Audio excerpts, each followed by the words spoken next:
Everyone says, I remind them of her. She loved heels, as I love to wear heels, loved to dress, and that's my mom when she was a baby. Yael Humphreys This is my mom when she graduated from high school. had so little time to get to know her mother, Gertrude. She was just 9 when her mother died in a New Jersey hospital room. I remember my grandfather coming to the school to get me out of school early. When I got home, they told me that she passed away.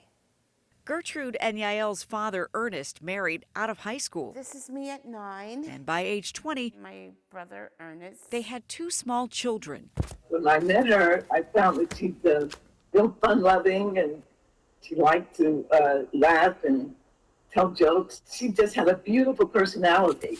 92-year-old Mildred Taylor Morrison was one of Gertie's dear friends. Their marriage was kind of rocky, but she was hanging in there for her children. Gertie's husband, Ernest, was a Marine. It was hard to make ends meet. But by age 29, there was about to be even more pressure on their marriage and their finances. I remember her coming to me and telling me she was pregnant and that she did not want to bring another child into the world. The marriage was rocky, and also they could not afford another child. She just felt that she just had to do it. She had no other choice. Did she ask you to keep this secret? Oh, definitely. In 1963, abortion was against the law. Women seeking to end unwanted pregnancies were forced into dangerous situations. Right after Gertie's procedure, Millie says she spiked a fever, endured soaring pain, and ended up in the hospital. Not long after her abortion, Gertie's organs shut down. When you learned that Gertie lost her life? I was devastated that I was not able to talk her out of it. I was told that my mother died from kidney failure, and she was on dialysis.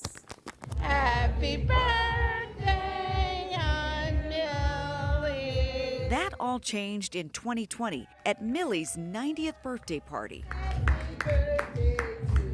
We had a glass of wine, and her daughter says, Mom, I think you need to tell Yael your secret. It wasn't an easy thing for me to do. She told me that my mom had an abortion and got really, really sick, and she died. I said to her, no, my mom, she had kidney failure. And she says, no. I told her, no, that is not true.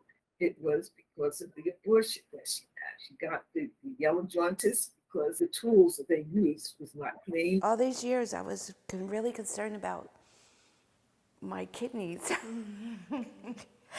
So when Aunt Millie told me something different, I was like, oh, God, I don't have to worry about that no more. I think we both just sat with it for a while and, wow. When Roe v. Wade was overturned this past summer, Yael and her daughter Zahara were compelled to do something to honor their matriarch and protect other women's reproductive rights. I'm a mother of 3, but, it was a thought to go to 3, right? And it was my choice to go to 3.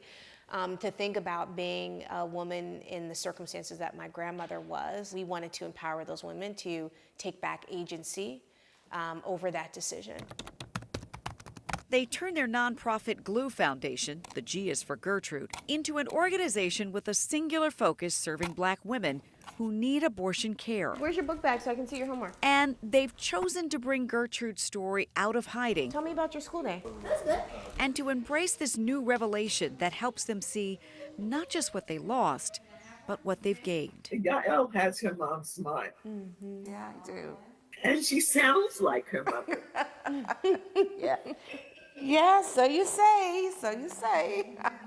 I think it's important for stories to be told in their fullness. They spoke so highly of her all my life. It was just like that little thing they just forgot to tell me. And I don't think it would have made a difference if I knew then the truth.